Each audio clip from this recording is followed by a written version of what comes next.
Why do Christians have to suffer? Why does it have to be so difficult? Why can't it be easy? Aren't we God's chosen people? Shouldn't it be easier than it is? Why do we have to suffer? We enjoy the presence of the living God. He is our Father and our friend. Why do we have to suffer? Why do things go against us so often? Why is life so difficult? Why is a Christian life so difficult? Why aren't our lives easier? And we begin to think and believe, maybe with all of our hearts, that nice guys finish last. Paul and Barnabas, when they came back to the church and reported on what God had done, I'm sure they said more than they did at this little summary at the end of our verse, but they didn't emphasize their sufferings.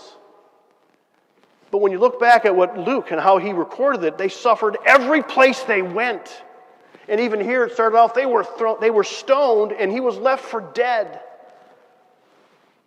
Paul and Barnabas, they suffered great persecution. They suffered. And they even taught the churches as they went on all these churches that had the cities that had persecuted him.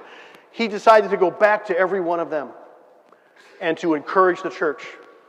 Even though perhaps he would face additional persecution and difficulty, but he went anywhere. And while he was there teaching all of these churches where he had been persecuted, he guaranteed them that through many tribulations you will enter the kingdom of God. The Christian life is hard, but it's worth it. The opposition is real, but so is God. And the victory is certain. So we can endure, we can press on, we can grieve in order to achieve. Even Peter said, "Beloved, do not be surprised at the fiery trial when it comes upon you to test you, as though something strange were happening to you." And even Jesus, referring to persecution for his sake, he said, "Rejoice and be glad, for your reward in heaven is great."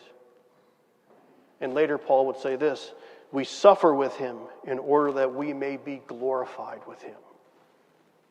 So, suffering, difficulty, pain is to be expected in the Christian life. But it is worth it, because the end is joy. The end is victory.